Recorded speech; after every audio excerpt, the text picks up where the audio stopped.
সৌম্য সরকার শূন্য সরকারের যে ব্র্যাকেটে বন্দী হয়ে গিয়েছেন সেই ব্র্যাকেট থেকে তাকে কিন্তু বেরিয়ে আসতে হবে। সৌম্য সরকার ভালো পারফরমেন্স করছেন না এবং তাকে যে বাদ দিয়ে আপনি লিটন দাসকে ওপেনিং এ নামাবেন সেই ঝুঁকিটাও কিন্তু বাংলাদেশ দল কিন্তু নিতে পারছিল না দেখে, লিটন দাসও ওপেনিং এ ভালো করছিলেন না দেখে তাকে কিন্তু আপনার টপ অর্ডারে বা আপনি ওয়ান ডাউন পজিশনে নামানো হয়েছে। আর সৌম্য সরকারকে কিন্তু তার সমস্যাটা এটা তার নিজস্ব সমস্যা এবং তার সমস্যাটা তাকে নিজেই সমাধান করতে হবে। সৌম্য সরকার শূন্য সরকারের যে ব্র্যাকেটে বন্দী হয়ে গিয়েছেন সেই ব্র্যাকেট থেকে তাকে কিন্তু বেরিয়ে আসতে হবে। তরুণ কোনো ক্রিকেটার না, তিনি কিন্তু খুব অভিজ্ঞতা সম্পন্ন একজন ক্রিকেটার। 2015 বিশ্বকাপ থেকে যে ওয়ানডে বিশ্বকাপ হয়েছিল তখন থেকে কিন্তু দলের সঙ্গে রয়েছেন লম্বা সময় ধরে। 2015 থেকে 2024 এত লম্বা সময় ধরে যখন একজন ক্রিকেটার দলের সঙ্গে থাকবেন এবং তার সমস্যার সমাধান করতে পারবেন না, তাহলে কিন্তু বোঝাই যাচ্ছে যে তার টেকনিক্যালি কোনো সমস্যা রয়েছে, অথবা আপনার মেন্টালি তিনি নিজেকে হয়তো এই পর্যায়ে এখন পর্যন্ত সেট করতে পারছেন না। এই বিষয়টা নিশ্চিতভাবে শুধুমাত্র তার এবং তাকে কিন্তু বেরিয়ে আসতে হবে।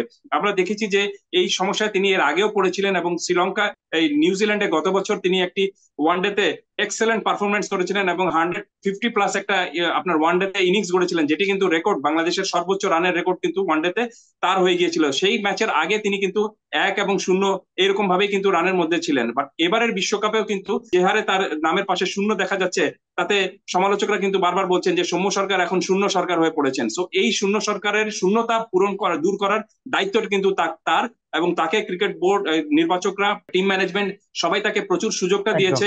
কোনো সন্দেহ নেই যে তিনি সুযোগ কম পাননি, কিন্তু সুযোগ পেলেই শুধু হবে না, আপনাকে সুযোগের সদ্ব্যবহারটুকু করতে হবে এবং নিজের পারফরমেন্সটুকু দেখতে হবে। শুরুতেই যদি আপনি উইকেট হারিয়ে ফেলেন, তখন যে ধাক্কাটা আপনার মিডল অর্ডারের উপর চলে আসে, তখন মিডল অর্ডারের কাজটুকু নিজেকে, মিডল অর্ডার কিন্তু তখন আপনার আবার নতুন করে ইনিংসটা রিবিল্ড করার একটা দায়িত্ব তাদের মধ্যে পড়ে যায়। সো সৌম্য সরকারের এই সমস্যা সৌম্য সরকারকে সমাধান করতে হবে। এই ম্যাচের আমি উইনিং একাদশ রেখে কোনো দল সাজানোর পক্ষে না, আমি একাদশ সাজানোর পক্ষে দুটো জিনিস চিন্তা করি।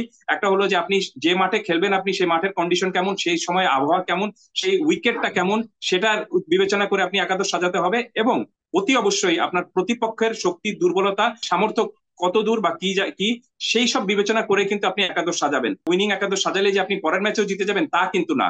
এই কারণে আমার কাছে মনে হয় যে সাউথ আফ্রিকার যে বোলিং লাইন আপ, সেই বোলিং লাইন আপ এর কথা যদি আপনি চিন্তা করেন, তাহলে আমার মনে হয় যে সৌম্য সরকার সবসময় একটু পেস বোলিংটা একটু ভালো খেলে থাকেন, বা যে বল একটু আপনার বাউন্স, একটু আপনার উপরের দিকে আসে, বা আপনার কাট শট ভালো খেলে থাকেন, স্কোয়ার অফ দ্য উইকেট তিনি ভালো ব্যাটিং করে থাকেন। সাউথ আফ্রিকার যে বোলিং লাইন আপ, সেখানে আপনি দেখবেন যে তাদের কিন্তু 3 জন পেসার রয়েছেন, যারা আপনি শর্ট অফ লেন্থে বল ফেলেন এবং সেটা অফ স্টাম্পের বাইরে হোক অথবা আপনি শরীর জুড়ে আসা হোক, সেটা কিন্তু ব্যাটসম্যানদের খেলাটা খুব কঠিন হয়ে থাকে। তো সেই সব বিবেচনা করে আমার মনে হয় যেহেতু সৌম্য সরকার একটু আপনার পেস বোলিংটা একটু ভালো খেলে থাকেন, স্কোয়ার অফ দ্য উইকেটে তার শট রয়েছে হাতে, সেই বিবেচনায় তাকে হয়তো সাউথ আফ্রিকার বিরুদ্ধে ম্যাচেও নির্বাচকরা সুযোগটা দিতে পারেন। তবে দেখতে হবে যে সাউথ আফ্রিকার বিরুদ্ধে যে উইকেটে খেলা হবে সেই উইকেটের আচরণ কেমন হয় এবং সেখানকার সেদিনের পরিস্থিতি কেমন হয়, সবকিছু বিবেচনা করে কিন্তু নির্বাচকরা বা টিম ম্যানেজমেন্ট কিন্তু এই সিদ্ধান্তটা নিয়ে থাকবেন। তবে সৌম্য সরকার নিজেও দেখেছেন যে এই শূন্যর বলয় থেকে তাকে বেরিয়ে আসতে হবে এবং সেই বেরিয়ে আসার কাজটুকু করতে হবে তাকে খুব দ্রুত।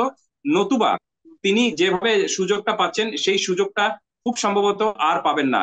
গ্রুপ পর্যায়ে যে 3টি ম্যাচ রয়েছে, এই 3টি ম্যাচের মধ্যে সৌম্য সরকার যদি সুযোগটা পান, তাহলে এই সুযোগটা তাকে কাজে লাগাতে হবে এবং শূন্যের সেই ঘের থেকে বেরিয়ে আসতে হবে। যদি তিনি না পারেন, তাহলে এই শূন্যের মধ্যেই কিন্তু তার ক্যারিয়ারটা খুব সম্ভবত শেষ শেষের দিকে চলে যাবে। সেটা যেন না হয়, তিনি যেন সৌম্য সরকার শূন্য সরকার না হয়, সৌম্য সরকার যেন সামর্থ্য সরকার এবং সফল সরকার হয়ে তার ক্যারিয়ারটা শেষ করতে পারেন, সেই আশায় আমরা থাকছি।